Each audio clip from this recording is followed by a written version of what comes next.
And Kansas City making moves, acquiring wide receiver Tyreek Hill. The sides agree to a $120 million deal. In return for the six-time Pro Bowl receiver, the Chiefs will receive 5 draft picks from Miami. Hill's contract includes $72 million guaranteed. Agent Drew Rosenhaus told ESPN, making him the highest-paid wide receiver in NFL history. This Dolphins team going all in for Tua. Hill pairs with Jalen Waddle to create one of the fastest receiver duos in the NFL, in addition to 2 new running backs coming over from the NFC West. We now bring in Louis Riddick. Louis, good morning to you. There he is, dapper as always. Louis, I'll start with you. Do you think Tua's going to prove doubters wrong now that he has all these weapons beside him? Yeah, Molly, I think a lot of things have to break his way in order for him to, in essence, prove that he was worthy of being picked where he was picked, and he's worthy of being someone that Miami continues to invest in long term. And by that, I mean this. Look, first of all, they have a rookie head coach in Mike McDaniel. He has to prove that everything that everyone is saying about him as far as his contribution to San Francisco's offense, under Kyle Shanahan, is valid, and that he can take all of these pieces coming from different places and construct an offense that is going to support Tua Tagovailoa, because we know that, look, Tua is not the kind of guy that's really a quote-unquote force multiplier type of quarterback that's going to make everyone else better. It's always going to be about what is around him and how it can then support him. So he has to prove he can be able to do that. The people that they brought in have to prove that they can stay healthy. Teron Armstead has to stay healthy. A guy like Raheem Mostert, who we know when he was with San Francisco with Mike McDaniel, has to prove that he can stay healthy.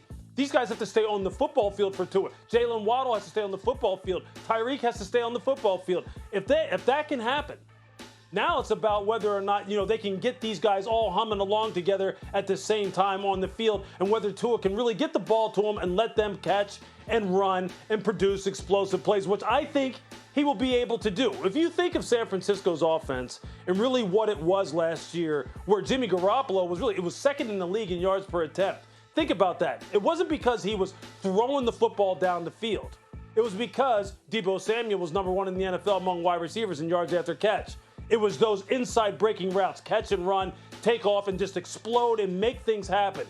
Tua can do that. The wide receivers that he has theoretically in Jalen and Tyreek and Cedric Wilson can do that. The question is, can they stay on the football field and can they get that kind of thing done? I don't expect to see Tua bombing away. All of a sudden now his yards per attempt are up around 8.5, 9. It's going to stay probably around 7, 7.5, unless these guys can really produce the way that they have produced at their previous stops. I'm a believer in Tua. I always have been. I don't know Mike McDaniel. I believe, though, he comes from a system, and his training and his pedigree in the NFL is one that is top-notch and has led to offenses being very, very productive.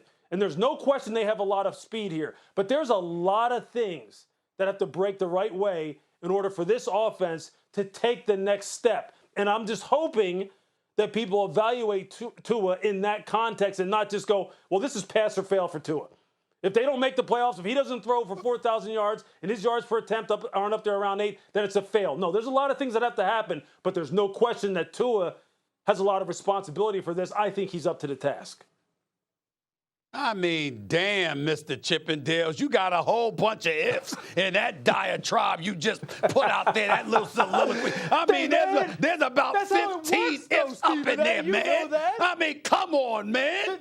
Come on, Louis Riddick. I mean, how many ifs did you go throw out there? I mean, the answer's no, okay? The answer's no, all right? That's really what it comes down to. I'll get direct with you. You know good and damn well this is the problem. And here's what the problem is right here. I love Tua, the person. I went down to visit them at Alabama. I was a huge fan of his when he was at Alabama. I wish him nothing but the best. But that miniature size that he brings behind center is an impediment to his success. That is the bottom line. The man didn't even throw for 3,000 yards. He threw for 2,600 yards. Yeah, he's completing about 66% of his passes because he's throwing the ball 2 or 3 yards at a time. He rarely, if ever, throws the damn ball downfield. Poor Jalen Waddle, even though he's had 1,000-yard receiving, probably would have had 1,600 yards receiving if somebody like a Justin Herbert or a Joe Burrow or even a Derek Carr was his damn quarterback. That's the situation here. And this is the part that I'm shocked. I'm actually shocked that Louis Riddick, the football aficionado, the brilliant football mind that you are, I'm shocked that you didn't bring this up. you know good and damn well what this is about. This is about the Miami Dolphins trying to justify the pick they made. They're holding on for dear life. They had the 5th pick. They went with Tua. The 6th pick was Justin Herbert. They passed up on him. And the reason I'm bringing that up, because you know how teams can be. Some teams like Seattle can pay a cat millions upon millions of dollars. Russell Wilson could come in there, show out in training camp, and they like, the hell with that. This is the direction that we're going in, which is what they did years ago, 10 years ago or so, when they had Russell Wilson. But rarely do you see teams do that. What they usually do is they try to double down on showing how brilliant they were, how they made the right decision. We could make this work. And that's what this is about in Miami right now. This is about surrounding Tua with the weapons to try and make Will Tua look good, but he might not be the guy. But that's what you're supposed to do anyway, Stephen A. So what, you're saying this? You're saying, yes, well, but at this late stage. But wait, what did they do in Kansas City for Patrick? They tried to surround him with weapons. What do you mean, what did they do? Just that they hit on their guy. I understand that, but in Kansas City. Oh, my God, you using that analogy? Has to do. Stephen A., that's what every GM has to do. That's what every GM is charged to do. Get weapons. It's a team sport, man. They can't throw it to themselves. What did Bill Belichick do for Tom Brady when he got Randy Moss? Hear me out with this. Don't get split. I'm listening. Okay, go ahead. This is what you do. You try to surround your quarterback with weapons in order to help him become more efficient, more productive, and help the team win football games. I don't think they're trying to just say, hey, look, you know what, man, we got to go for broke here and just sell out and make sure that we have everything in place because we want to prove that's not the only thing you do. They're trying to win games, man. They win games. Hold on, that's not the only thing you do. Man. I mean, that's what they got to do. Can I get in? The defense is pretty set. I hear you. Can I get at you? Can I get at you? Can I get at you? You're not letting me finish my point, though. Okay, go ahead. Go ahead. Go ahead. No, go ahead. Oh, my goodness. Go ahead. One of you go? Go ahead.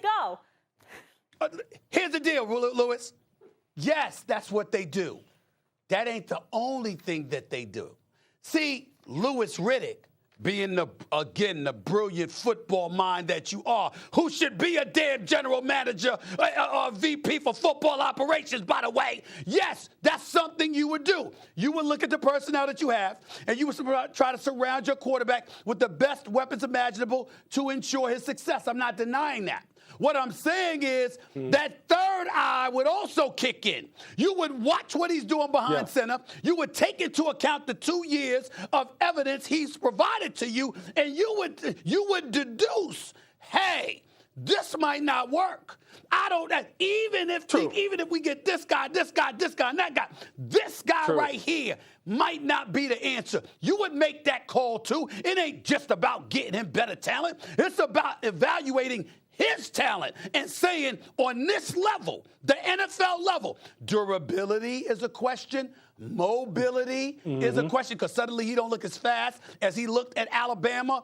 Okay, and by the way, you know what? Timing is everything. Timing routes because he can't see over the damn line of scrimmage. So you know what? We call him plays, and his ability to audible, to make adjustments, to extend plays may not necessarily be there, which drastically limits our passing efficiency. All of those things come into play for an executive mind like Louis Riddick. You can't deny that. I'm not. You're right. I'm not going to deny that. Two things can be true. You're right. There's going to be. I mean, naturally, your subjective evaluation will say, hey, look, there's some things now that you're going to have to step it up with for sure. And look, we all know that injury sometimes is not something that you can control. Getting hit in certain ways that compromises your body and your ability to stay on the football field is not something you can control. So we understand you're going to do everything you can to stay available first and foremost.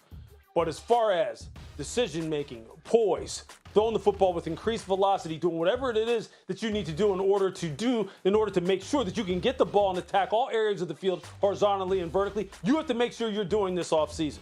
And when we get into OTAs, mini camp, training camp, preseason, to the regular season, you have to show that you have worked on all these things start to stack on one another, and that you are then, as long as we do our job, you are then making the progression and rather making the advances in your game that are necessary in order for us to say, okay, we can ride with you long-term past 2022. There's no question he has to live up to his end of the bargain. Because if not, they are definitely setting the table for either Tua to go ahead and kind of orchestrate this offense, or someone else down the road, whether that be Teddy Bridgewater this year or some other quarterback in 2023. There's no question about that. They'll be evaluating it all. Well, all I'm saying, though, is everything that really will lead to his success this year is not just dependent upon him taking care of his business. A lot of other things need to fall into place, too. I agree with that, Molly. I would say this. A, they got a new coach, new system, so we're going to see what that materializes into. Yeah. Number two, Tua is going to have to take chances, because a lot of times Patrick Mahomes just threw the ball up there, and guess what? Tyreek Hill is going to find a way to go get it. Tua is going to have to be willing to be a bit risky in that regard as well. Yeah. That's number two. And number three, I want to say that Louis Riddick actually somewhat redeemed himself. I was about to nickname him Louis If Riddick. You understand? If Riddick. That's what I was going to try to say. Louis If Riddick. If was going to be his middle name. Yeah. There were too many damn ifs in his initial soliloquy, but he came back down to earth. Way to go. Way to go. All I know is there was no you, though. Sweet Lou today. He was coming in hot. I just want to say this really quickly, guys. Miami hasn't been top 10 in offense in nearly 30 years. That's the longest drought in the NFL, clearly wanting to get this offense together. And now they really need to be able to contend with the Bills, right? The Patriots aren't necessarily the dominant team there anymore, but you got to keep up with Buffalo. Tough sledding there. All right, Lou will By be the way, back. Molly. Yes, sir. Because of what you just said, Molly. Yes. Think about that. They really haven't been top 10 since Dan Marino. Who looks a little bit like Dan Marino? That's a long time. The guy they passed up on in Justin Herbert to draft Tua Tagovailoa. Go figure. Exactly. The exact year, I think, was 95. All right. Still to come, fellas, on First Take, drama. Tyreek Hill, the cheetah, is loose. Touchdown, Kansas City. Try not to be conceited, baby. Help is on the way. Have you seen me lately? They need help. Swag is why they hate me. That's all y'all know. Yeah, what you doing? He can't guard me. Cause we're unstoppable, baby. Unstoppable, yeah. The NFL has no chill. Miami and KC making moves, acquiring wide receiver Tyreek Hill. The sides agree to a $120 million deal in return for the 6-time Pro Bowl receiver. The Chiefs will receive 5 draft picks from Miami. Hill's contract, including $17 million guaranteed, making him the highest paid wide receiver in NFL history. Sweet Lou back here with us. Louis Riddick, I want to start with you. Did the Chiefs make the right decision trading Tyreek Hill? Yeah, I think they did. And I think there's a number of factors why. Look, on the field, there's no question that he's a difference maker, and they're losing a tremendous difference maker for them, someone that they drafted, that they developed, that they kind of helped become and stood by and helped become one of the most dynamic playmakers we've ever seen. And make no mistake, they tried to re-sign him. What changed everything for them was Davante Adams' contract and what Tyreek and his representation wanted out of this contract. Now, I know people can say, well, just go ahead and just match it. Just do exactly, put the same kind of stipulations, the same kind of guarantees, guarantee the same kind of money that the Raiders did for Davante, and then move on from there. But see, what they have to do is that they have to start looking down the road as well. And 2023 is a big year for them. Okay, this football team has a lot of good players coming up that are going to need to be re-signed here, and they were up against it. And look, they had to look at it both ways. Look, if we sign Tyreek to this extension, then we understand we're going to have to forego a lot of these players that we have on our roster, and we just don't know how that's going to affect, especially the defensive side of the football, in terms of us being able to compete. And they were willing to go ahead and accept that, but then they decided to go, hey, look, they get to a certain point, they draw a line in the sand, and they say, fine, then we're going to have to move on from them. We're going to have to take the picks. And so I think now they're looking at it like this. They have 2 1s, 2 2s, 2 3s, 2 4s, and they have, I believe it is, somewhere upwards of 6, 7-round picks over the next 2 years. Over the next 2 years, just look at the haul of picks that they wind up having, or rather, that's for this year, rather. They have all these picks this year. 2 1s, 2 2s, 2 3s, 2 4s. I mean, that's just ridiculous in terms of what they are now able to have in terms of draft capital, cash available, and salary cap space. They're not going to be able to replace him. This is not a one-for-one exchange. You're not going to just draft a player this year and replace Tyreek Hill's production. But they have to look at this both short and long term. And that means Next year, Juan Thornhill is going to want a new contract. L'Jarius Sneed is going to be coming up for a new contract. They still need to find a pass rusher, whether that be in the draft or some other potential veteran becoming available down the road that they now have the salary cap space and the cash space to go ahead and invest in. Look, I mean, Mecole Hardman's going to wind up wanting a new contract. Orlando Brown needs a new contract. There's a lot of things at play here that they now have the ability to go ahead and address, but they are missing one of the most dynamic playmakers, again, that we have seen maybe in the past 10 to 15 years. And I am not trying to minimize that at all, but I understand the long term, what they're trying to balance here, and what Brett Veach was trying to balance, and make no mistake about this also. He knows, the Kansas City Chiefs know, that they better make good on all this draft capital that they have now in this salary cap and cash expenditure that they now have available to them. Because if they don't, and they aren't able to put up the same kind of points, and they aren't the same explosive offense, and they aren't able to compete for that division title in the AFC West, a lot of it's going to come back to this one transaction, for sure. What's happened to you? What is wrong with you this morning? You are unbelievable. I mean, how can I not be? I'm about as balanced as I can be right there, man. I'm trying to give you both sides of this. Okay. What's your problem with what I just said? Tell me your problem. Louis Riddick. Tell your problem. Time out. Listen, let me explain something to you. Louis Riddick, even though I know I bless the airwaves every morning because I am Stephen A., and you see me, you see your brother on here having a good time, laughing, making fun, doing my thing the whole bit. I will remind you, I've covered collective bargaining for over 25 years. And I got to tell you something. It's very, very obvious. One of the most obvious things in the world is the place of the salary cap, because you know something, so many times when we think about the salary cap, we focus on the players, when in fact, it's just a management tool to minimize and control labor. That's all it is. We understand what's going on here, and they leave the players like crabs in a basket. You're fighting with one another from this pool of money that you have access to, as opposed to the whole pot. We get all of this about the what the financial situation is. The reason why I'm looking at you with such just an incredulous attitude, Louis Riddick. Rhetorical question somewhat, but if you answer, make it quick. All of those picks, what's the chances? Yeah. What are the chances of the Kansas City Chiefs finding another Tyreek Hill? I don't know. I can't give you a number. Yeah, you Probably can. not good. You know it's slim to none. Stop it. It's not good at all. It's slim to none. This is the cheater. Good. This is the cheater. This brother, so what's this your brother is point, electrifying. though? He's special. And he makes up and covers a lot of the mistakes. The Kansas City Chiefs defense was nothing to write at home about last year. They were nothing to brag about. We all know that. But guess what?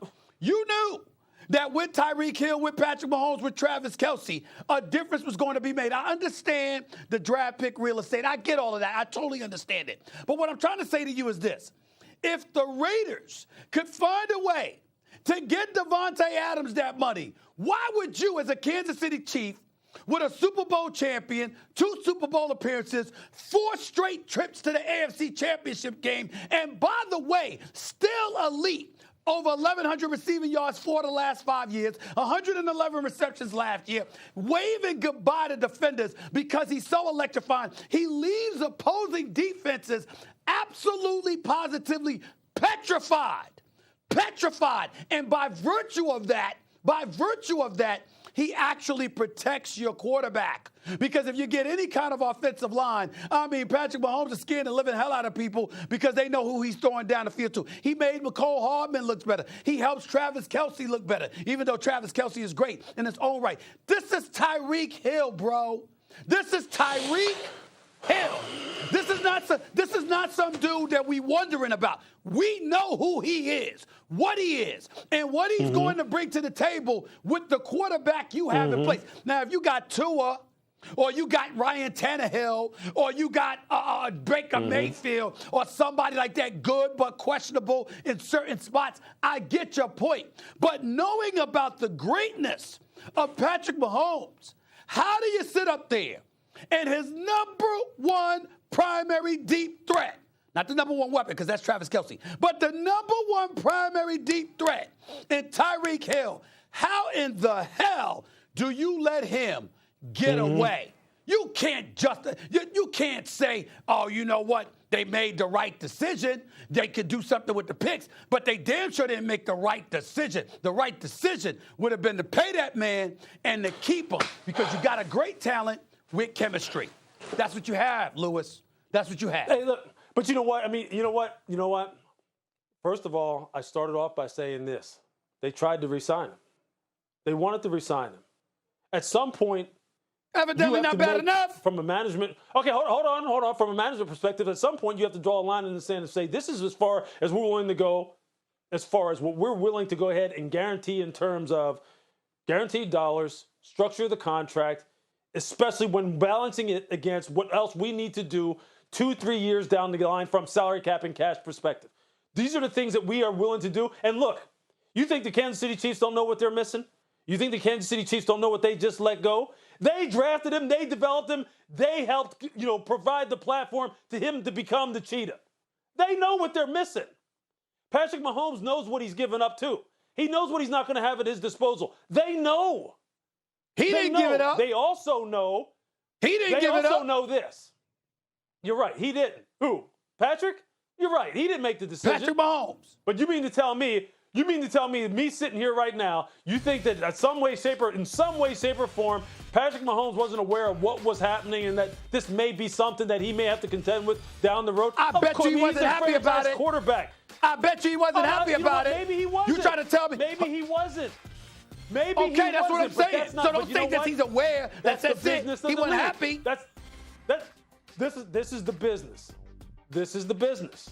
Okay, it's not always pretty. You can't always keep everybody. It doesn't always work out the way that we want. It doesn't always work out that way. Talking about everybody. And I can promise you this. They didn't want to let him go. They tried to keep him. They drew a line in the sand then and said, okay, this is as far as we're willing to go. We're going to take our draft capital, 2 1s, 2 2s, 2 3s, 2 4s, and multiple late round picks. More cash as far as in our budget now to go ahead and re-sign our own players and go after other players that come available. And the salary cap space to try and keep some of our other critical players at critical positions. And we're going to have to hit. We're going to have to hit on these draft picks just like we hit on him.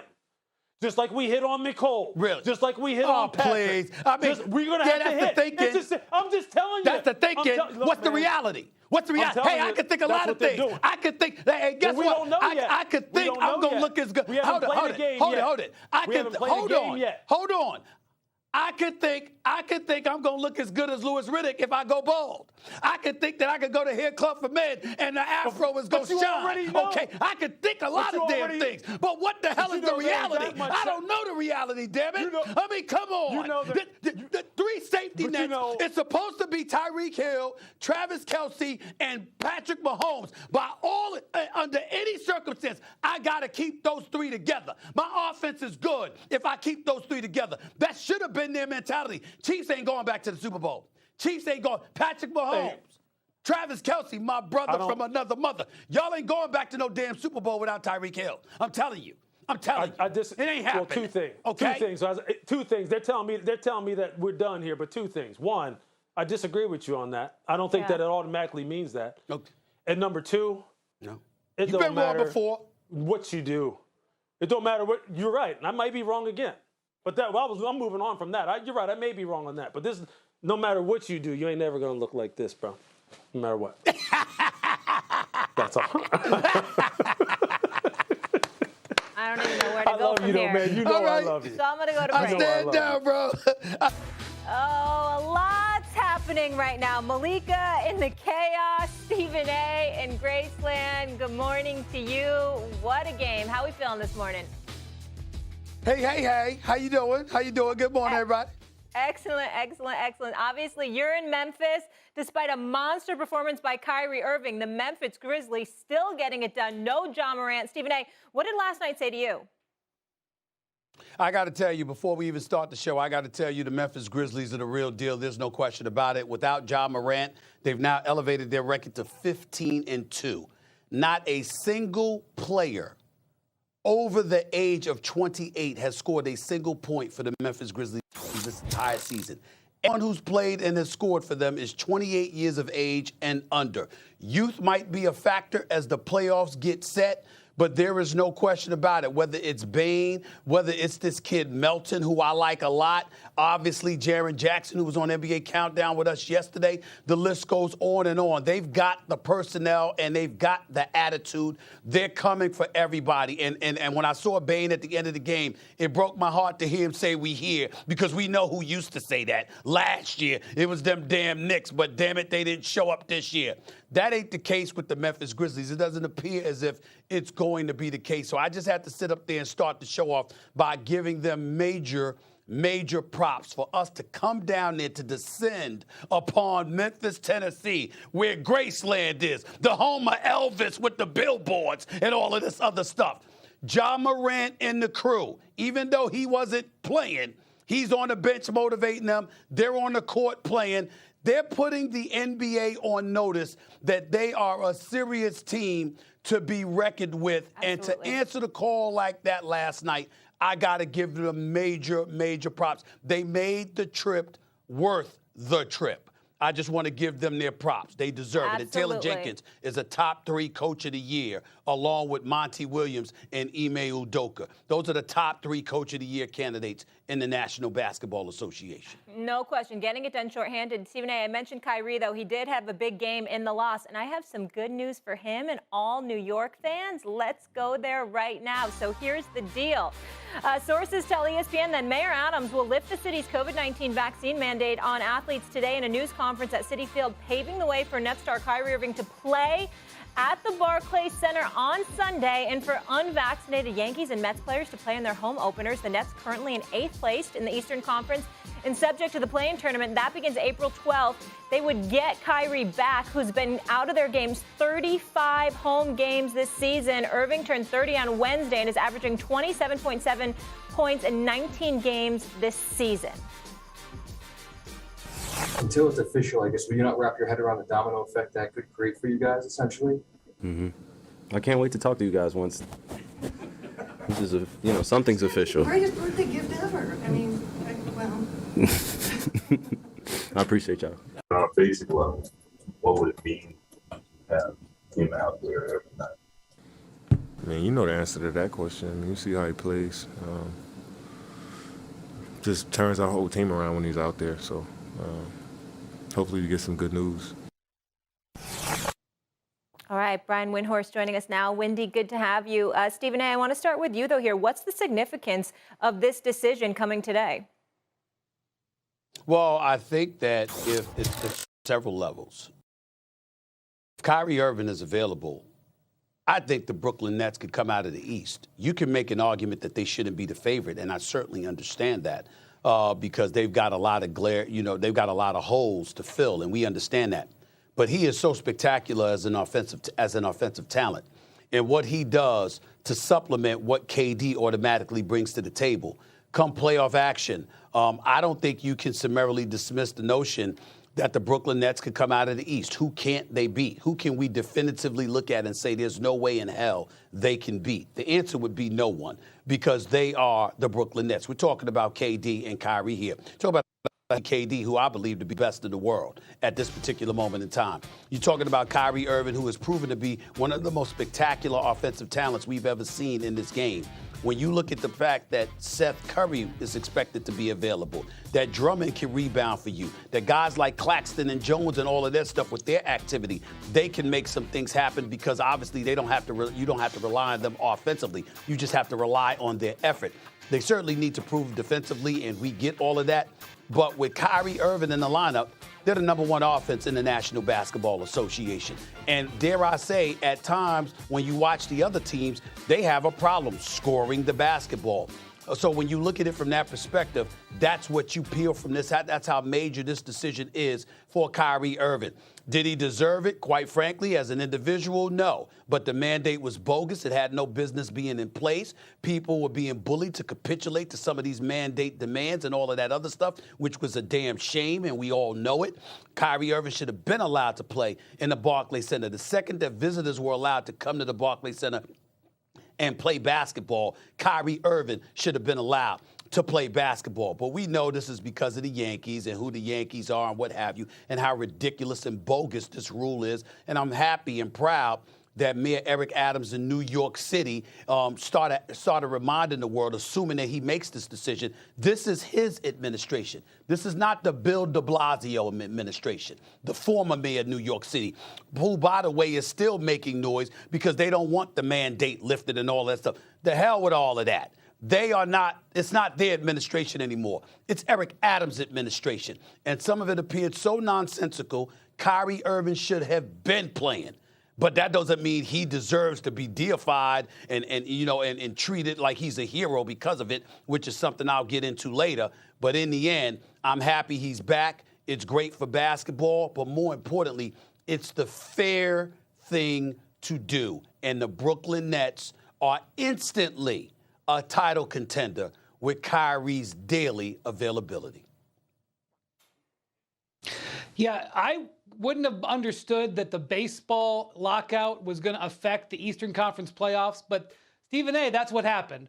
Once baseball got settled and was coming back here, and there was a chance that a bunch of Yankees and Mets star players weren't going to be able to play under this rule, that was the wedge that drove the change in this rule. And like I said, like you said, we can go into all that, but what it really matters is that the rule was flawed from the start. So I will say this. When Kyrie Irving plays this year, the the Brooklyn Nets are one of the top 5 teams in the league. They are 3rd in net rating on the road this year. Net rating is how you do per 100 possessions against your opponent. It goes Suns, Celtics, Nets when Kyrie is on the court. When Kyrie is not, when the Nets have been at home, they're 26th. Now, some of that's because they didn't have Durant for a while, and some of those home games were awful. That skewed a little bit. So you can see they go from being a spoiler in the Eastern playoffs to potentially being the contender. And so this decision is as impactful as anything that's happened in the NBA this year. That said, they are a horrendous defensive team. At home, on the road, with Kyrie Irving, without Kyrie Irving, they're 23rd in defense. We saw that last night. They gave up 132 points to a Memphis team that didn't have their best player. Now, they're great without Ja Morant, but you can't give up 132 points and expect to win anything of value. And that's why, with Kyrie Irving this year, he's played in 20 games. The Nets' record in those 20 games is 8-12. And you can bring up the point that Durant was missing a lot of those games, and there was games he played with Harden where Harden was in shutdown mode. So I'm not saying that 8-12 record is the be-all, end-all, but it is an indication that this is not a panacea. They're going to have to figure out a way to get some stops. But I'll tell you what, Stephen A., if I'm the Miami Heat or the Milwaukee Bucks, and I've worked hard for 5-6 months to get the number 1 or number 2 seed, and I wake up this morning and see that I might be facing the Brooklyn Nets in the first round, I would not be pleased about this development. Well, let me say this. Of course, it's not a panacea, and we get all of that, but here's the reality of the situation. When you look at the Brooklyn Nets and you think about transitioning, Wendy, from a regular season game to a best-of-7 playoff series where you have 2 experienced dudes who are individual offensive juggernauts who both happen to be champions, then the question is, can they make the necessary adjustments? You damn right they could. And when I think about the Brooklyn Nets, here's what I think about. No matter what their situation is now, it was worse last year. I'm talking about if all bodies available. When you consider the fact that James Harden's hamstring was jacked up, and you combine that with the fact that Kyrie Irving had messed up his ankle, and KD was essentially by himself, and they still pushed it to a 7th game. He dropped 49 instead of the 50 I predicted he would get in Game 5. We knew they were going to lose Game 6 at Milwaukee, and then they came back Game 7 at the Barclays Center, and obviously KD couldn't close because he had a size 13 instead of a 12 and a half or 12 and 3/4 shoes, okay? That's really what it comes down. Probably his toenail got in the way, for crying out loud. That's what prevented them from going to the conference finals. So we got to look at it from that perspective and ask ourselves, well, if Kyrie was available, what would be the case? I'm telling you right now, Kyrie good for 27 tonight. Kyrie's good for 27 tonight. We know KD is good for 27 tonight. We know their offense is going to be prolific, and you're not blowing them out. They're going to be in every game, particularly against an Eastern Conference foe. So now it comes down to moments.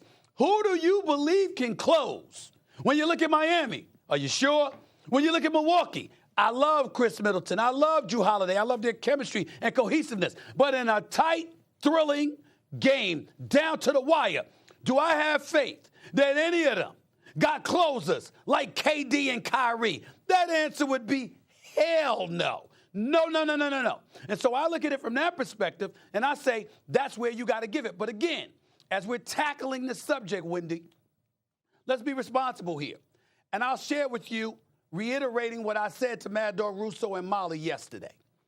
I took the liberty and put Wendy up on a split screen because I want to look at Wendy when I say this. I took the liberty, Wendy, of speaking to a couple of Hall of Famers who I happen to know are huge Kyrie fans. I mean, I don't know if you noticed, Wendy. I mean, if we utter a syllable against Kyrie Irving, we're haters. We're haters, Katie. We don't appreciate him at all. I mean, God forbid we just call it like we see it, okay? Well, they love Kyrie Irving, and they're Hall of Famers and champions.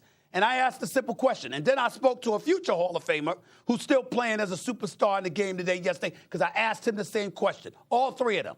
And I said, if Kyrie Irving was your teammate, and all of y'all were vaccinated, and he wasn't, what would you have done? This is a quote from the Hall of Famers. We'd have snatched him. We'd have tied his ass up if we had to. He'd have got that shot if we had to give it to him our damn selves. He might have been ticked off at us. He might have been pissed. Wouldn't want to talk to us all season long. You know what I'm saying? But he would have been available. That's what they said. And I asked the future Hall of Famer the same question, and he gave the same answer. So in other words, y'all would have made sure he got that vaccine shot. You wouldn't have liked it, but you'd have said, we got a chip that we going for. And while we're sitting here talking about Kyrie Irving, and we are absolutely ecstatic that the mandate has been lifted so we can watch this magnificent talent put his excellence on display, the reality of the situation that cannot be escaped is that with a championship on the line, okay, a championship season on the line, he sat up there and said, yo, y'all on your own. This is what I'm doing. It was about him. It wasn't about the team. Yeah. And thank God the mandate was lifted. But it don't make him some damn hero. Yeah, let me get in here. I just want to make sure I said that. Stephen A., on that note, and Wendy, I want to come to you. Right now, they would play Toronto in the 7-8. So what would that mean, Wendy? Well, it would mean that Kyrie couldn't even get into the country of Canada right now. In that situation, they would have to play without him. But I have to say a couple of things about that. One, the Nets only have to win one of the two play-in games. So even if they had to play in Toronto in an 8-7 matchup and they lost that game, then they'd get to play at home against Charlotte or Atlanta, and they're probably winning that. So I'm penciling them in to make it through the play-in one way or the other. The second thing is it might not be Toronto. If Toronto wins against Cleveland tonight at home, they're tied for the 6th seed. Also, the Bulls' schedule is brutal, and the Bulls keep getting pounded by the better teams in the league who they got to play. The Bulls could end up being back there in the 7. So I wouldn't worry too much about that from the Nets. What I would say about Kyrie is, Stephen A., after the Harden trade, I called around to some of the coaches and executives in the Eastern Conference, and I said, boy, you can't be happy about this because you had two teams that were messed up, Philly and Brooklyn. Now they make this trade, and they're both going to be better off for the contenders for you in the East. And I was surprised what I heard. I heard, you know what? I would rather have that than have that beast that would have been Harding, Irving, and Durant playing together, because I don't think we could have ever beaten that team. I'll take our chances with Brooklyn the way they're constructed and Philly the way they're constructed. And so the fallout of the way Kyrie has handled this season is that it drove a wedge in between he and Durant and Harden. Harden was just, I was around the Nets early this season. They were in a good place as a team before they brought Kyrie back part-time. And after that happened, it went straight downhill with Harden. So the legacy of this season may end up being that they never got to see what this super team would have become. That it really had the potential to be like the Miami Heat, that could have gone to 3 or 4 finals in a row, that could have gotten multiple championships. And hey, listen, maybe if you're a Nets fan, you believe Ben Simmons gets healthy and that's what happens and that you can do that. But with the loss of the way Kyrie has elected to go about this year is the loss of that big three. To me, with all of that being said, if Ben Simmons, I'm talking about he don't have to shoot a jump shot at all. All he has to do is make a couple of layups, okay? And he could still shoot 33% from the free throw line. If Ben Simmons got on the floor and defends the way he's capable of defending, okay, the Brooklyn Nets win the championship. The Brooklyn Nets win the championship. I mean, so again, not him without Kyrie. Kyrie has to be there doing what Kyrie does. So we got to hope he's available.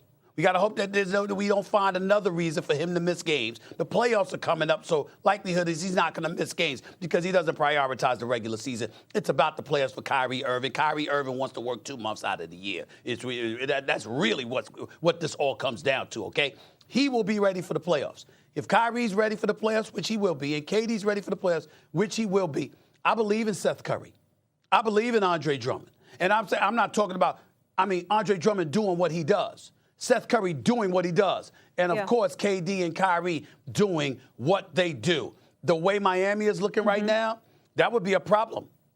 And Milwaukee, that's everybody's favorite in the Eastern Conference because of their cohesiveness, their chemistry, how they play together, their selflessness, their commitment to playing on both ends of the floor, not just offensively. We get all of that. I just watched KD against Giannis and the crew. There is no answer for this man. There is no answer. And that is why I feel the way that I feel about the Brooklyn Nets. Absolutely. There's no answer for Kevin Durant. But, Wendy, to your point earlier, it's the most dominant offense, essentially, that never was. And, Stephen A., the Ben Simmons, I'm glad you brought him up. We need to dive into that angle a little bit further when Wendy comes back in just a bit. But, gentlemen, we had some major news in the NFL I want to get to. He lost to the Warriors team, their 4th loss in their past 7 games. Both the Bucks and Sixers are now just a game and a half back to the top spot in the East. Here's Eric Spoelstra. But I was wondering where the dinner plans were tonight after the game. It was pretty clear. Like, we have a very competitive, gnarly group, and we're getting our asses kicked. And it's two straight games. We were not playing to the level that we wanted to play. And I would say virtually every single person in that huddle was pretty animated about, our disappointment in how we were playing. All right, Wendy back here with us. Wendy, you saw that Heat scuffle. Big deal? Well, Stephen A. and I used to have this same discussion. We're going to go to Prime 112 after the game down in Miami, Stephen A., or Prime Italian. I was always a Prime Italian guy. Stephen A. always wanted to go across the street. I could write a novella about what went down in this huddle last night. It was amazing, okay? So we got 4 losses in 7 games. They just lost to the 76ers without Harden and Embiid. So they're already in a bad mood. Now they're giving up a huge run in the 3rd quarter of this game. They've already heard that Kyrie is going to get cleared to play. So it's not going good. They're going to lose to the Warriors without Clay, Draymond, and Steph. Jimmy Butler has a weak closeout on defense, gives up a 3-pointer. Spo calls timeout, sits down in the huddle, looks at Jimmy Butler. Jimmy says something to him, and Spo says, "What, you want to fight me?"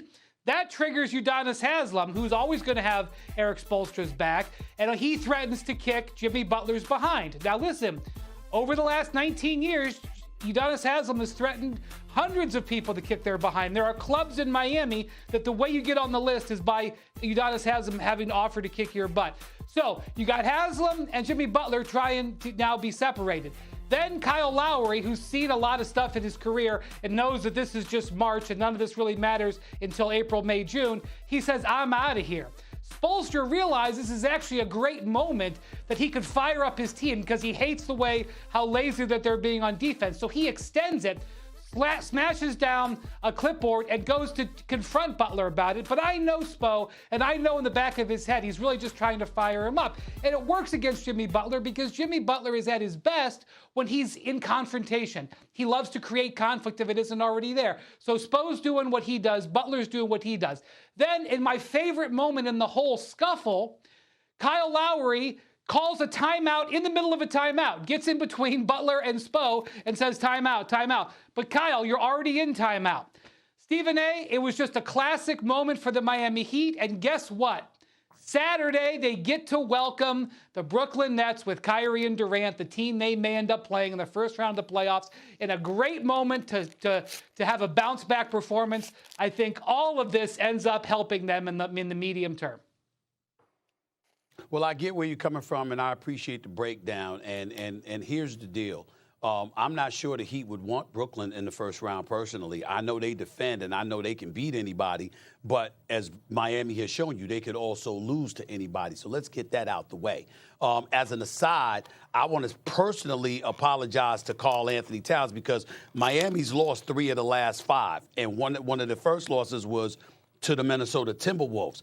I got on Karl Anthony Towns a little bit, who is class personified and a good guy. I thought he was a little classless against Russell Westbrook the other day because Russell Westbrook's just going through what he's going through, even though he had a good game last night. Here's the deal. Karl Anthony Towns doing that to everybody right now. I'm watching Karl Anthony Towns, and it don't matter who he's going against. He's in Cat's face letting them know he's here. So, okay, I hear where you coming from. I see that it's working for you. To hell with what Stephen A. had to say. You were right, Karl Anthony Towns. Now let me get back to Miami. This is why the Miami Heat are first class. Wendy, I spoke to about 3 people last night within the Heat organization. Not a single one of them gave me the details. But they didn't avoid the issue either. You see how they handle it? This is, I mean, they should give lessons on how to handle a situation, Molly, Wendy. Wendy knows exactly what I'm talking about. Eric Spoelstra didn't duck the question. Eric Spoelstra didn't duck the issue. He just didn't give you the minute details of what transpiring because he's not going to betray any trust. But they didn't evade the issue. They didn't say no comment or anything like that. Kyle Lowry spoke on the issue. Eric Spoelstra spoke on the issue. I'm sure Jimmy Butler will speak on the issue. Udonis Haslem is Udonis Haslem. It's a reason why he's on the bench, and he's been in the league for 20 years. He's a consummate professional. He always put in his work. He never, ever cheated the game. And more importantly, from a player's perspective, he personifies and epitomizes what the Miami Heat culture is all about, what it's supposed to be about, what it will continue to be about long after Jimmy Butler or anybody else is gone. And I'm not saying that to throw any shade on Jimmy Butler, because as far as I'm concerned, it was a bit overblown, to be quite honest with you. We all know what a rough rider Jimmy Butler is. We also know he's in a quiet taste. There might not have been any reason to act that way, but it's Spoelstra. And it's Haslem, and it's worked for them all of these years. So why the hell should they deviate from that when their culture is one of the greatest cultures in the history of the sport? We all know that, and I just applauded them because nobody ran from the issue. They just didn't give us the minute details. The professionalism that they bring to the table is just something to admire and behold. Having said all of that, the bottom line is this. The Miami Heat are good enough to go to the finals and bad enough to get their asses bounced in the first round. You don't know what you're going to get from them. And so because of that, the fervor that Eric Spoelstra exhibited, Wendy, is also tinged with nervousness. because he knows we could go to the finals or we could go home in the first round. He knows we could lose. Think about it. If the 7th and 8th seed truly ends up being Brooklyn or Toronto, Miami will face one of them. And both of those teams could beat Miami if they show up and Miami does not. Spoelstra knows that. And he knows that all of this effort to get the number 1 seed and what have you, all of it would be for naught because these brothers ain't ready. So he's justified in it. Yeah. And we haven't seen Eric Spoelstra get at anybody like that. But guess what? What you saw last night is who Eric Spoelstra is internally. He is that fiery. He is that passionate. He is that focused. He is that detailed-oriented. He is that much of a perfectionist. He does care that much. He never, ever, ever cheats the game of basketball and never sits idly by and watches one of his players do the same. This is why with all of those options that Pat Riley had, he gave the head coaching job years ago to a former video coordinator who has proven to be one of the great, great coaches in the game today. That is who Eric Spoelstra is. I had no problem with what I saw last night. I loved it. I absolutely loved it from everybody. And I will say, involved. the heater at the end of a stretch where they played 11 out of 12 games at home, and they got healthy. They're back to 100% after being banged up all year long. We were expecting them to use this stretch at home to solidify the number 1 spot and start their momentum ramp up into the postseason. And that has not happened. They lost to the Suns at home without Chris Paul. Then they lost to the Wolves. And by the way, as an aside for your Karl Anthony Towns, while you're praising him, he did give up a career-high 35 last night to DeAndre Ayton at home. And there was no talking at the end of that game by the Wolves. But having said that, then they lose, as I said, in Philly without Harden and Embiid, and then this one. And now they're facing a situation where they don't have the number 1 seed under great hold anymore. So part of this, I think, is Spo sniffing out that the team needs kind of to brawl internally to get them back where they needed to be on schedule. Because you are right, Stephen A. There has never been, in my 20 years covering the NBA, it has never been harder to win the Eastern Conference. To win 12 playoff games, and if you're the Brooklyn Nets, 13. To win 13 games or 12 games in the East this year is going to be harder than ever. And the Heat aren't going to be able to do it with the way they've been playing the last couple of weeks. Absolutely. Molly, Bucks and Sixers nipping at their heels. Let's put 2 it in games out. perspective. Yeah, go ahead. Last word. Let's put it in perspective. If the Miami Heat right now, as presently constructed, started the playoffs, they would have to play Brooklyn in the first round, quite possibly Boston in the second round, and then Milwaukee in the conference finals. Yeah. Yep. Tough for sure. No. Wendy will be back with us. Speaking of Boston, though, I want to get to some quick takes now. Stephen A., let's get it. About last night, the Celtics destroyed the Jazz by 28 points for their 5th straight win. How does that Tatum-Brown tandem look now? Well, first of all, it looks great, but people weren't wrong in speculating as to whether or not these dudes should have been separated at the beginning of the season. They weren't playing together. There were huge question marks as to whether or not they were willing to coexist. We knew they had the talent. The question was about the temperament. But credit to them for getting together and getting things together. And now they look like the best team in the Eastern Conference. No question. Well, relationships ebb and flow, and now they're flowing. Stephen A., T-Wolf Suns, Karl Anthony Towns, Jay Crowder get into it after a disrespectful poster dunk by Cat. Then Devin Booker wrapped up the Suns' win with a dunk of his own. Stephen A., which one did you like better? Devin Booker. And you know why I like Devin Booker? Because A, it was a more challenging dunk to some degree because Karl Anthony Towns is significantly taller than Crowder. But 2, and more importantly, ladies and gentlemen, Devin Booker is a legitimate MVP candidate. The Phoenix Suns are the best team in basketball. They've been around the last 16 games or so without Chris Paul. And Devin Booker is a star in this game who just finished in the NBA Finals. He is an MVP candidate, and we need to stand up and take notice. No question. Pulled up from 30 to close it out, too. Stephen A., after the Lakers lost to the Sixers without LeBron, Russell Westbrook called Sunday's game against the Pelicans a must-win. LA just a half game back on New Orleans for 9th. Your reaction? I think so. Here's why. Because it's entirely possible that the Lakers could end up playing the Pelicans in the postseason. And the last thing you want them to do is to continue to gain even more confidence, especially with the slight possibility that Zion Williamson could be back. And, of course, Ingram and those guys. Let me tell you something. If I had to go and look at New Orleans fully loaded against the Lakers, I'm not sure I would pick the Los Angeles Lakers, especially if they had to go to New Orleans for that play-in game. They would be in a world of trouble in that matchup. No question. All right, we'll leave it there. Still to come on First Take. Great news, Nets fans. You're about to get one of your superstar players back full time, but Kyrie's not sure.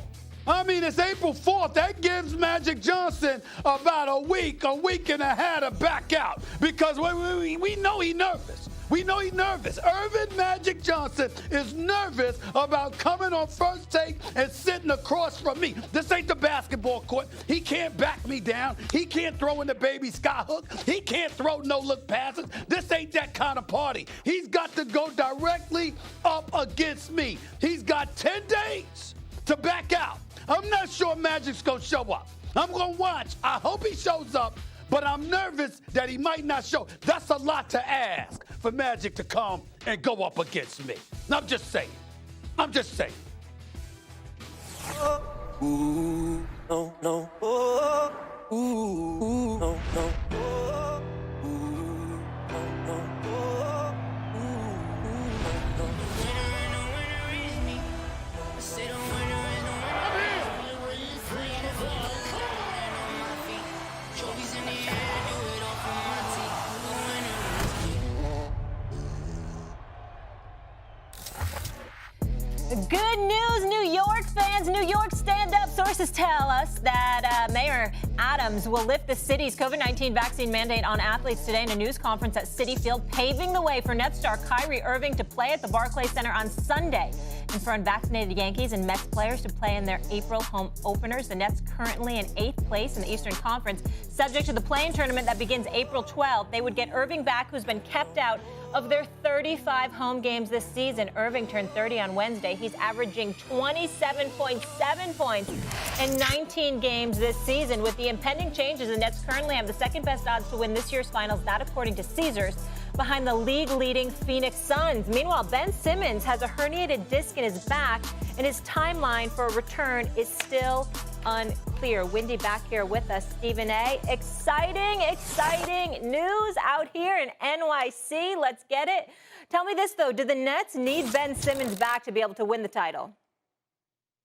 I think to win the title, yes. I don't believe to come out of the East. That's just my personal opinion. I think the familiarity teams have with one another. I think ultimately it comes down to dynamic, explosive offensive play when it really, really, really counts. Schematically, Wendy, you know this, from a schematic standpoint, over the course of the first 45, 46 minutes of a game, coaching and the personnel all comes into play. But assuming that that's relatively even, now we get down to those crunch time minutes. And when it comes down to that, your individual breakdown ability is really what's going to come shining through. And that's when nobody can rule out the greatness of a Kyrie Irving and of a Kevin Durant. What makes Boston special right now this year compared to what we've witnessed years past is that even though we saw Tatum elevating and Jaylen Brown elevating, and we saw what they were capable of, they were never this good defensively. So you knew that at some point in time, you could get the better of them. And as a result, their youth and inexperience combined with the fact that they didn't have sublime, defensive prowess would ultimately come back to bite them when it really, really counted. That's why they could get to a Game 7 of an NBA Eastern Conference Finals and they ultimately would lose to the greatness of a LeBron or somebody else. You got that. You get the impression this year they have the personnel and the team chemistry on the defensive side of the ball to negate all of that. This is wild Tatum and Brown have elevated, while Marcus Smart has elevated, while all those supplementary parts that they have around them, like Dice and White and other guys, and Robert Williams, I can't forget him, and what I'm seeing makes you stand back and say, this Boston Celtics team is no joke. So when you look at it from that perspective, how do you offset that? You supplement Brooklyn's offensive prowess with their ability to get stops, which is what they haven't been able to do, which is what Wendy was talking about. You get Ben Simmons up in there, and he's allowed, don't worry about shooting, bro. Don't worry. All we need you to do is shut that brother down. You give Ben Simmons that assignment, he'll salivate at that. He don't want to shoot. He don't want to shoot from the perimeter, and he damn sure don't want to shoot free throws. And you tell him that's not important to us. We need you to shut down somebody else. That is a different task, something he would salivate at the opportunity to embrace. And as a result, it would elevate Brooklyn exponentially. And that's what will make things incredibly, incredibly interesting and something that would be impossible to ignore. I think you need Ben Simmons to win the title. I think you can get away with them without him to win the East, as tough as the East is, because you know who you're going up against on a night-in, night-out basis. That's just what my take from it, Wendy. Well, Stephen A., what do you need to win the title in today's day and age? You got to have a transcendent offensive superstar, and you got to have somebody that can defend the big players on the perimeter. That's why the Milwaukee Bucks traded all of that stuff for Drew Holiday. Look how valuable he was. That's why when you're looking in the Eastern Conference, you got to worry about Jason Tatum and James Harden and Giannis and Jimmy Butler and all the top players out there, Durant. So did the Brooklyn Nets want to trade James Harden? No, they didn't want to trade it. They fought it until the last second when they realized that they couldn't go back. But the reason they were really interested in taking Ben Simmons is because he's that type of player. Because it's 6'11", 6'10", and his ability to defend all 5 positions, he's the type of defensive player that you need. He's the guy who can be like Mikal Bridges and the value that he is defensively for the Suns.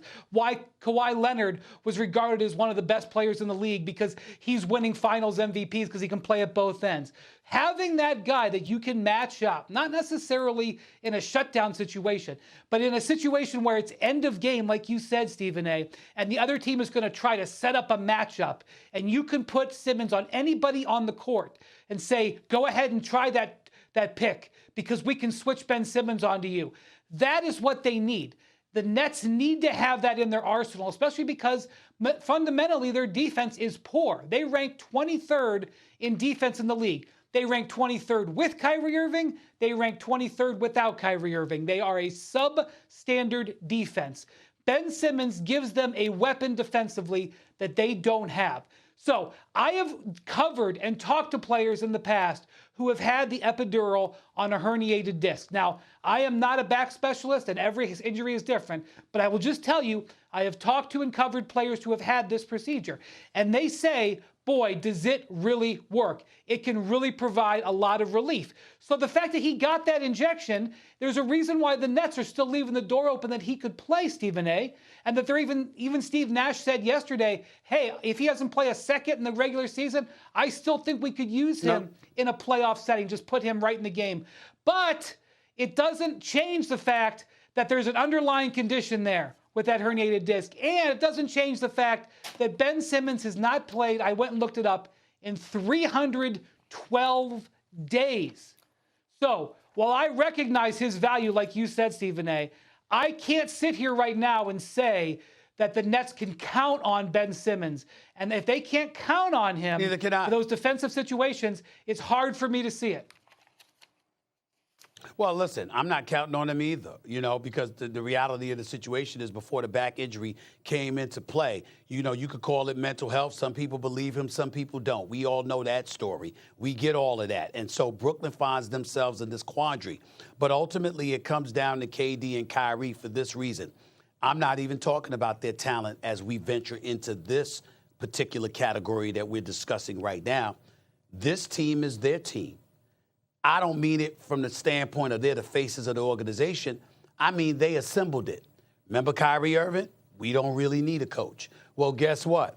What if you had a coach whose brilliance was about coaching defense? What if you had, for example, a defensive mind, at least like Tom Thibodeau used to be before this season, for crying out loud, and you didn't have to worry about offense, you just have to worry about defense? With the personnel that the Brooklyn Nets have in place, I would dare say that's something that they could deal with. Remember, it's a lot of stuff and it's a lot of character issues that can't be ignored here. A, you got Kyrie. It's about me. It's not about the team. Vaccine. You've got Blake Griffin, who didn't dunk for 2 years. But suddenly he get to Brooklyn and he dunk it all over the place. Did not dunk in 2 years. A former slam dunk champion didn't dunk in 2 years in Detroit. But suddenly he gets to Brooklyn and he can dunk. You got Seth Curry, who's emerging as he's a damn good basketball player. Seth Curry, we got to give him some love. Say what you will about Andre Drummond. He's a big boy who doesn't mind banging, who doesn't mind rebounding. Can't defend the pick and roll to save his life, but in terms of a big body down low who can make sure he limits offensive rebounds for the opposing team, he is somebody that's capable of doing that while grabbing some offensive rebounds himself for his team. We got to take all of that into consideration. There are a plethora of coaches, both you and I can point to throughout history, Wendy, that could have the same exact talent with Jones, with Claxton, and various other dudes, Thomas and others, on their squad, Bruce Brown and all of those guys, and will have done a hell of a lot better job on the defensive side of the ball than an inexperienced, a good coach who's getting better every day, but an inexperienced coach like Steve Nash. Why is he there? Because KD and Kyrie said, we don't need anybody else. So guess what? Just like we look at LeBron James and we hold him accountable for what's been assembled in L.A., we got to look at Kyrie and KD for what you're dealing with. Those electrifying players in the NBA when he's on the court, but when we get to see him back on the court is the question. Just one day after Zion Williamson shared an electrifying practice dunk on his IG, he was spotted playing one-on-one with assistant coach Corey Brewer. So is a return on the horizon? Here's Pelicans coach Willie Green on the status of a star forward and that fractured foot that has sidelined him all season. As far as right now, the update is the update. Z is still out indefinitely. He's still working towards being fully healthy, which he's not, but he's getting there, and we'll update you guys as we get to that point, if we get to that point. Brian Windhorst back with us. Wendy, how does all of this make Zion and the Pelicans look?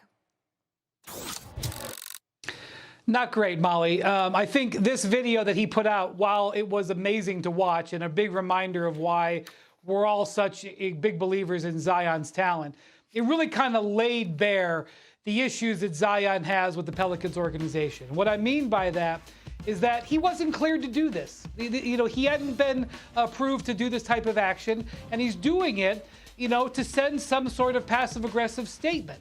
And this happened back when he was a rookie, when he was coming back from his knee injury. He wasn't happy with how the Pelicans brought him back. He thought it was too slow, that he hated how they had him in little short bursts. And then this year, he sits down after keeping the injury completely private. He comes down and says in his only interview he's given in a year that he was going to be back for opening night. And then he has setbacks. And because he has setbacks, the team wants to be very, very careful. So they want to bring him back slowly. But he wants to go back faster. When he has a setback in midseason, he leaves the team for 2 months.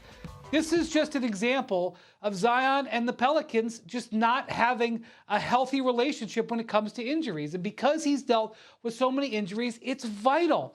And so, meanwhile, I don't know what the Pelicans' schedule was for ramping him up. Maybe they were going to clear him for one-on-one yesterday anyway. But from the outside, it looks like he put that video out and gets cleared to advance in his workouts. And so what's to prevent him in another week, if he hasn't been cleared to go to 3-on-3 or 5-on-5, from him putting out another video? It's just not an indication of a good relationship. And that's what has been bubbling under the surface of what could be a beautiful relationship, because this guy is so good, Stephen A. Wendy, you are absolutely 1,000% right. I just think that you didn't provide the finishing sentence. And that is this. There isn't much of a relationship because Zion Williamson doesn't want to be there. Let's just call it what it is. He doesn't want to be a New Orleans Pelican. He wishes he was somewhere else. And that's why the focus should only be on Zion getting back on the court. The rest of the organization should be focused on Mr. David Griffin. Now, I like Griffin. I like him a lot. I thought that he did a damn good job in Cleveland. LeBron didn't win that championship by himself. Yes, he had the services of Kyrie and Kevin Love or what have you, but he also had an executive in David Griffin who worked diligently to give them the things they said they needed in order for this team to ultimately win a chip while still remaining highly competitive. Now, obviously, LeBron James had everything to do with that, but nevertheless, it's not like the cupboard was left bare and he wasn't provided any kind of support. So I was supportive of Griffin. I'm supportive of him in New Orleans. I think that he's a hell of a basketball mind. Sometimes, Wendy, and I think that you can appreciate this because I don't have to do any more what you do because I'm on TV all the time hosting shows, even though I obviously still have a lot of connections. But you are on it on a day-in, day-out basis, and you're on top of this. So I can say this to you, and you're going to appreciate this. David Griffin is one of those dudes. And I don't say this as a negative. I say this as a positive. He's got the ego of players. He got something to prove. He wants to prove all the time how gifted he is as an executive, as opposed to laying back and realizing he's already proven it and he shouldn't have anything to prove. Just do your job. He gets rid of Alvin Gentry after swearing up and down that Alvin Gentry is his guy. Then he goes the Stan Van Gundy route, and you only let him stay there 1 year before you got rid of him. Now you got Willie Green, and I'm very happy with Willie Green, and I'm not even judging him by this year because you had so many injuries, and Zion hasn't played the game, and Brandon Ingram has been unhealthy. You got C.J. McCollum there. Ladies and gentlemen, let me put y'all on notice about C.J. McCollum, formerly of the Portland Trailblazers, now in New Orleans. The brother's averaging 26 a game in the 16 games or so that he has played. He's averaging 26 a game, on 50% shooting from the field and 39% shooting from three-point range. Plus, he's a consummate professional. He's going to show up. He doesn't wilt in big moments. And you put him on a court with a healthy Ingram, a healthy Zion Williamson, with guys who actually want to play and want to be there, with some of the other pieces that they have. I got news for you. New Orleans could surprise some people. Maybe not this year, but they could surprise some people. But the reality is, Wendy, Zion don't want to be there. And when he put out that video, it was the latest example of how they're not on the same page. He wants to play. He might be anxious to play, but he wants to play and averages 27-7 and win games and do enough to solidify his status as a young star in this league while always praying somebody will get him the hell up out of there so he can end up in a market like New York or L.A. or something like that. That's Zion Williamson. They can say what they want. But I've heard enough to know that this is what the brother would prefer. And so when you've got Griffin holding him out, you've got a situation where a player in his camp may not necessarily trust Griffin. And they might think you being held out because we want you to play next year because the more you show now, the more pressure might mount to get me the hell up out of there, which is a problem that Griffin may not want to deal with. I ask you this question, Wendy. Has what I said made sense to you? Yes, it does. And I mean, the fact that Griff was so aggressive at the trade deadline to go get C.J. McCollum, which is looking like a hell of a trade, is, I think, to prove that the Pelicans can be a playoff team even without Zion and whatever that might get you. I also want to point out that if the Lakers end up with a top 10 pick this year, the Pelicans get it. And right now, they're right on that line. That's right. They're right there at the 10th pick. And they play them twice more. And they're going to be playing for that pick to push them not only back to 10, but maybe to push them to 11. The other thing I'm going to say is that this summer is a huge moment for Zion because he is eligible for a contract extension. And we have big decisions. Does Zion want to sign it? Is he prepared to commit himself to that team for another 4 or 5 years? Now, considering his injuries and that he's only played 85 games in 3 years, I would think you'd want to lock in a whole bunch of money for your career payday because it's going to be, a gigantic 9-figure contract. But how do the Pelicans negotiate that? Do they negotiate the type of extension that Andrew Bynum got or that Joel Embiid got? Guys who had injuries who were max players, but they're, yep. Here's what I'll do. I'll throw it out to you. And you tell me how you feel about it. If I'm David Griffin, I sit Zion down, and I say, you want to be here or not? And the reason I'm asking that question is because, look, as big time of a talent as you are, I know, because you've only played 85 games, that it's very risky for us to give you a long-term deal if you ain't going to be on the court. And if you're not going to be on the court and you have trepidation about staying here, well, guess what? Work with me while we use your exceptional talent to market you for somebody else, and we can milk them for all we're going to get. That's the decision that I got to make, because if without that, I'm not signing them to a long-term extension. Listen, you can't give money to do, this is what we've learned, if nothing else. Kyrie and Ben Simmons, above all else, have taught us this. If you can't commit yourself to playing the game of basketball, I can't pay you. I can't pay you long-term dollars. I can give you, like I said about Kyrie, man, I give Kyrie $50, $60 million a year. That brother's worth it. 1 year at a time. I would entrust him with a long-term deal to save my life, because he can't be trusted to show up to work during the regular season. Yeah, Stephen A., perfect transition for That's me going to here. be the other interesting. Go ahead, Wendy. Yeah. Finish your point. Yep. Go ahead, Molly. Okay. Well, I'm just saying, that's the other big decision this summer. Kyrie's going to be a free agent, too. Wendy, I am going to take it because we have breaking news regarding Kyrie Irving. We've got fresh breaking news moments ago. Mayor Eric Adams addressing rolling back the city's vaccine mandate for athletes live from Citi Field. Let's play that sound for you right now.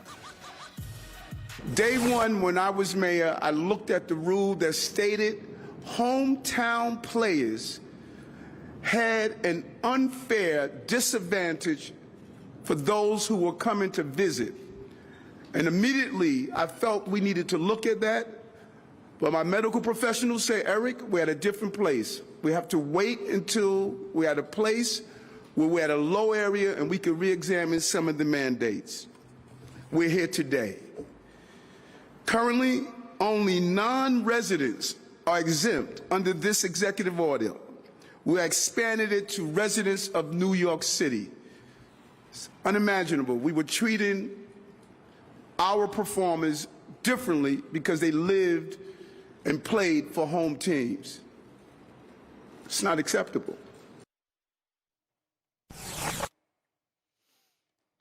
There we have it. Stephen A., your reaction. Well, Knicks first, New York always. And so for me, I'm very, very happy that Kyrie Irving is going to be on the basketball court. I'm ecstatic, mind you, because his absence would have cost the Brooklyn Nets a championship. I firmly believe that. And so the fact that he gets to play, I'm very, very happy. The mandate was bogus. Mayor Adams should have lifted this months ago. I don't care what he says. The Bill de Blasio administration is no longer in office.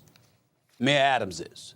And it should not have taken this long, because the second that fans were allowed to come into the arena unvaccinated, and even the player himself could come and sit in the stands unvaccinated, then Kyrie Irving should have been allowed to play, particularly when visitors could come to the Barclays Center, as Mayor Adams just articulated, and they could perform. It didn't need to take this long. And as far as I'm concerned, it was a dereliction of duty up to this point that it wasn't changed. Having said that, I also don't want to give the NBA a pass. The reality of the situation is the best interest of the game is a clause that could have been used to mandate that folks be vaccinated. It's not a right to play in the NBA. It's a privilege. It's your league. And you have the right to invoke and implement what rules you want to. I know the Players Association was giving you resistance, although they both were supportive of players being vaccinated, although they didn't want it to be an enforceable matter. But maybe that's something that's going to be revisited with their next collective bargaining negotiations, because it should not have come to this point. With all of that being said, we all benefit, basketball lovers everywhere, because Kyrie Irving needs to be on the basketball court. Even though this had a lot to do because of baseball with the Aaron Judges of the world and the Rizzos of the world and the Yankees, because their brand is much bigger than the Brooklyn Nets. The bottom line is, as basketball fans, basketball lovers, we benefit from witnessing the greatness of Kyrie Irving. He is no hero. He is no heroine. He put himself above the team, which is entirely his right. And it's understandable because we're talking about injecting something into your body, which we all understand. But at the end of the day, that don't make him no damn hero, because he's not. He was willing to leave the Brooklyn Nets hanging, if necessary, willing to jeopardize their championship hopes, if necessary, because of his individual, isolated choice at the expense of his entire organization. And if that's somebody's definition of a hero, I'll just say it damn sure ain't mine. And that's where I stand with it, and I ain't backing up one bit from that position. Right, Stephen A. So obviously this rule was ill-written from the start. The execution of it was very odd, very bizarre. And so getting rid of it makes common sense, as well as great for the game of the basketball in the NBA. We agree. I'm no longer a New York City resident. If I was, I would be scratching my head a little bit about the mayor 2 days ago saying one thing and then 2 days later completely reversing course. It actually was less than that. But, you know, that's what politicians do. So that's fine. This Brooklyn Nets season has been one giant wrecking ball from where they thought they would be to where they are now. And to be honest with you, it's a miracle, no matter where you stand on this issue. It's a miracle that they have gotten to the point where they've still got some sort of shot in this game to get to the finals and to win. Considering what's happened with Kyrie, considering what's happened with the injuries that they've had, I mean, obviously Durant, but also Joe Harris and other guys on their roster. Considering James Harden bailing on them midseason. It's really a commentary on the resiliency and the length of an NBA season. So if I were the Brooklyn Nets, I would be, after everything that you've gone through and battered and scarred and everything, I would be thanking whatever higher power that you look to, that you still have a shot here, and try to take every possible advantage of it, because it's just proof you never know what's going to happen. Two people that deserve a whole lot of credit is Sean Marks, head of basketball operations for the Brooklyn Nets, as well as Coach Steve Nash. Just from the standpoint that these are two people that have had to deal with things that should have nothing to do with their job description whatsoever. You know, and for them to sit up there and to do the job that they've done to hold down the fort, along with, of course, the greatness of Kevin Durant, who, when healthy, went in there night in and night out. I will remind everybody, the Brooklyn Nets were tied for the #1 seed in the Eastern Conference when Kevin Durant was healthy and when he went down. Immediately upon going down and missing like 17 or 18 straight games, the Brooklyn Nets endured an 11-game losing streak, and they ended up being an 8th seed. That's how potent and legit and superstar status he is. With all of that being said, again, you're going to have people in Brooklyn, and this is the sickening part, because I'm a New York native, born in the Bronx, raised in Queens, love the boroughs, okay, all of them. What bothers me and grates my last damn nerve is that you're going to have people looking at Kyrie like some hero, like, yo, he stood his ground, and you know, he didn't give in to the man and all of this other stuff. You're going to have people saying that instead of saying, your behind missed 35 games here at the Barclays Center. You understand? You left us hanging. And damn it, now that you're here, you better show up and remind us why you so damn great. That 60 and that 50 and that 43 you put up on the road, we want to see that show-stopping talent right here in Brooklyn, New York, because we deserve it. We've supported you. We've been there for you. Now be there for us and make sure you show the hell up and perform. I hope that's the mentality that they have. I doubt it's going to be that way. We shall see, but in the end, we got what we want. Kyrie's balling, and I think the Brooklyn Nets are going to make a run for the championship because of it. So grateful. We'll get to see KD and Kyrie on the court together, and also, of course, that we're coming out of this pandemic as well. All right.